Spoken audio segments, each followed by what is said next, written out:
Hola, ¿qué tal? Que el Señor les bendiga. Muchas gracias por acompañarnos el día de hoy en la meditación de nuestro tiempo con Dios, que está ubicada en el Evangelio de Lucas, capítulo número 16, partiendo del versículo número 1 hasta el versículo número 18.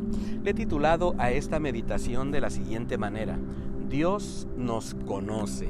Dios nos conoce. Nosotros deberíamos de darnos cuenta de algo maravilloso.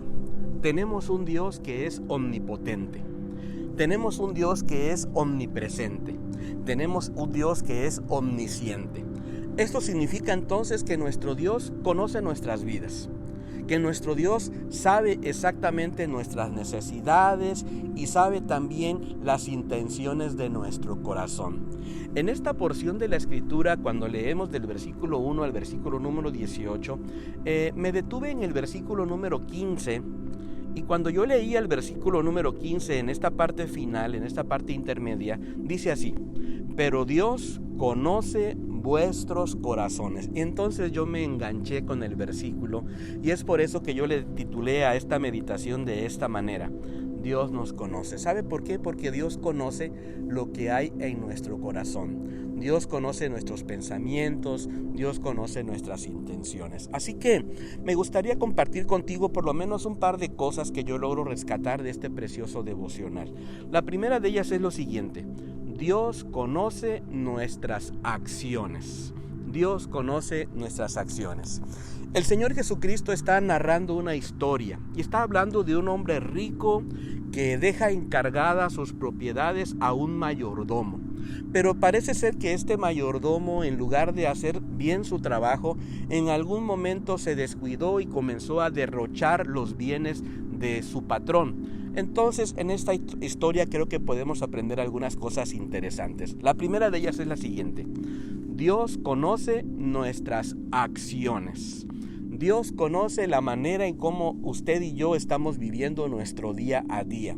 Dios conoce exactamente cuáles son nuestras motivaciones y las acciones que tenemos a lo largo de nuestra jornada. Delante de Él no podemos esconder absolutamente nada.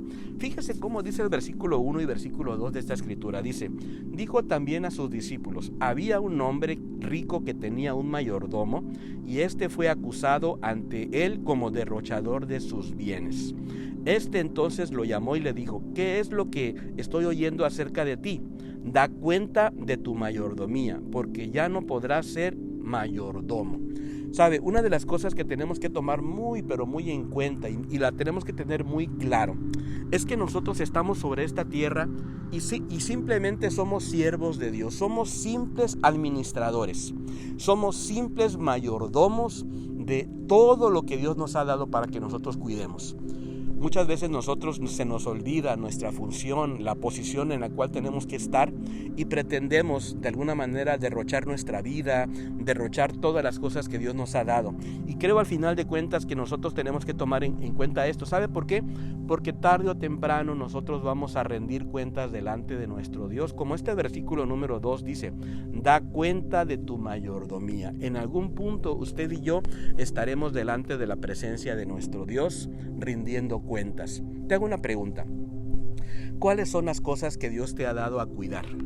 Tu vida, tu matrimonio, tu familia, la vida de tus hijos, esos talentos y esas habilidades que Dios te ha dado. Al final de cuentas, tarde o temprano nosotros rendiremos cuentas delante de nuestro Dios. ¿Sabe por qué? Porque Dios conoce nuestras acciones, conoce nuestras limitaciones, conoce nuestras habilidades, conoce lo que tenemos nosotros a continuación. Fíjate cómo dice el versículo número 3, dice: entonces el mayordomo dijo para sí: ¿qué haré? Porque mi amo me va a quitar la mayordomía. Cavar no puedo, mendigar me da vergüenza. De primera instancia, entonces este mayordomo se da cuenta de que ya no tiene las habilidades que antes tenía. Ahora ya no puede cavar, no puede trabajar duro en la tierra, no puede hacer esas labores físicas. Y sabe, una de las cosas que nosotros deberíamos reconocer es la bendición de tener la vida, de tener un trabajo, de tener una familia, de tener la bendición que Dios nos ha dado. Deberíamos ser agradecidos ante las circunstancias que nosotros estamos viviendo, estar contentos contentos en el momento en que estamos viviendo en este instante, sea cual sea la situación que nosotros podamos enfrentar en la vida. Al final hay una habilidad que él tiene una habilidad de la amistad, y entonces él se le ocurre a partir del versículo 4 en adelante diciendo lo siguiente, dice: ya sé lo que haré para cuando se me quite la mayordomía y me reciban en sus casas. Y llamando a cada uno de los deudores de su amo, dijo al primero: ¿cuánto debes a mi amo? Él dijo: 100 barriles de aceite. Le dijo: toma tu cuenta, siéntate pronto y escribe 50. Dijo a otro: ¿y tú cuánto debes? Este contestó: 100 medidas de trigo. Él le dijo: toma tu cuenta y escribe 80. Y alabó el amo al mayordomo malo por haber actuado sagazmente, porque los hijos de este siglo son más sagaces en el trato con sus semejantes que los hijos de luz. ¿Sabe? Este mayordomo tenía debilidades, tenía limitaciones, pero también era muy sagaz. Había cosas que Dios le había dado. Y sabe, nuestras acciones de alguna manera tienen que revelar cada una de las bendiciones que Dios nos ha dado. ¿Qué habilidades Dios te ha dado a ti? ¿De qué manera usted puede salir adelante en la vida? Sería maravilloso que pudiéramos entender que somos esos mayordomos que algún día daremos cuenta delante de nuestro Dios. Y la segunda cosa que yo quiero dejar en tu corazón es lo siguiente: Dios conoce también nuestro compromiso con Él. ¿Sabe? De alguna manera Él conoce cómo estamos con Él. Y me gusta mucho el versículo número 10, cuando esta escritura dice así: el que es fiel en lo muy poco, también en lo más es fiel. Y el que en lo muy poco es injusto, también en lo más será injusto. ¿De qué nos habla esto? Al final de cuentas nos habla de que nosotros debemos de ser fieles a nuestro Dios. Si Dios nos bendice en una cantidad pequeña, debemos ser fieles en lo pequeño. Si Dios nos da más, debemos ser fieles en la abundancia. Pero al final de cuentas debemos ser fieles a nuestro Señor, para que al final de cuentas podamos servirle. ¿Sabe por qué? Porque ese compromiso también se tiene que ver en cuanto a nuestro servicio. Dice el versículo número 13: ningún siervo puede servir a dos señores, porque odiará al uno y amará al otro, o estimará al uno y menospreciará al otro.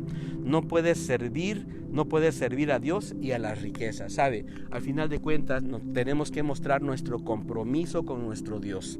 ¿Dónde estamos parados? ¿De qué manera lo vamos a servir? No podemos estar de un lado sirviendo al mundo y de otro lado tratando de servir a Dios. No, necesitamos definir nuestra vida. Y esto me habla precisamente de que Dios conoce nuestra vida. ¿Sabe por qué?